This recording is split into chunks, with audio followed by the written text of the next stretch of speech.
Annapolis, Maryland, whether twisting arms to donate blood, writing one of her many feature articles or charging a gunman in her final moments. One of 5 Maryland newspaper employees killed in a newsroom shooting was remembered Saturday for her passion and commitment to the community she served.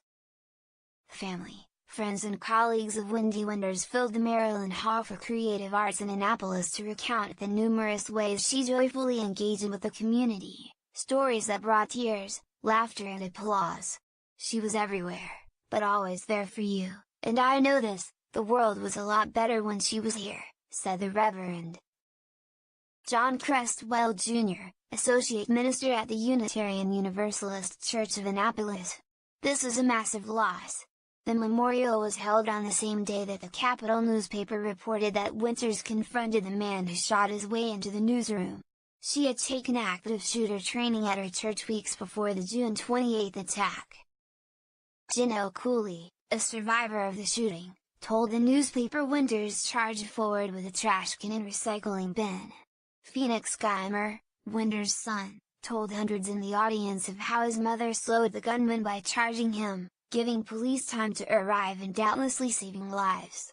In that instant of extraordinary courage, she gave her heart, she gave her last breath, and she gave her final 8 pints of blood for the defense of the free press and the defense of her family at the Capitol in Annapolis, Geimer said. The Reverend Frederick Muir, Minister Emeritus of the church, said the community was mourning what will now be the silent space that had been created in life. Our loss will be mingled with memories and tears as we recall our relationships with Wendy, as we experience the void now created by her absence, Muir said.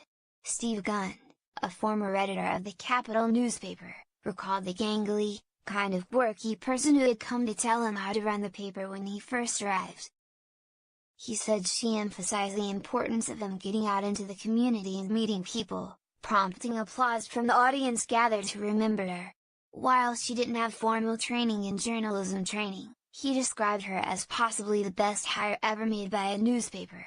She didn't have the official background, but she had humanity, and that's what she delivered to the paper every day, Gunn said.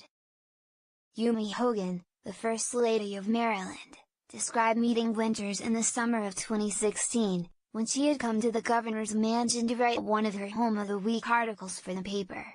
Wendy was loved by all who were lucky to have met her and experience her passion and the joy in everything she did, Hogan said. While Winters was widely known for her work at the newspaper, the memorial service highlighted a depth of community service beyond her work in journalism. Violet Apple, CEO of Girl Scouts of Central Maryland, spoke of the 12 years Winters spent as a troop leader. She had an incredible impact on our community, Apple said. She had an incredible impact on the girls. We honor her memory. And then, there were the 72 donations of blood she gave and the work she did in organizing blood drives, helping others, caring for others and taking personal action for others. That is Wendy's legacy, said Scott Solomon, CEO of the American Red Cross of the Chesapeake region. Winters and 4 of her colleagues were shot to death by a gunman who had a grudge against the newspaper and blasted his way into the Capital Gazette's newsroom with a shotgun, authorities said. Rob Hyanson, Gerald Fishman, John McNamara and Rebecca Smith also died in the attack. The suspect, Jared Ramos, has been charged with 5 counts of first-degree murder. Crestwell described the shooting in the state's capital city of about 40,000 as a wake-up call to do something, and he referred to mass shootings that have devastated other communities in the country. We unfortunately are now part of the fraternity and sorority of violence that has afflicted so many, Crestwell said, adding, we can't turn a blind eye. It's personal. This content appears as provided to the Globe by the originating wire service. It has not been edited by Globe staff.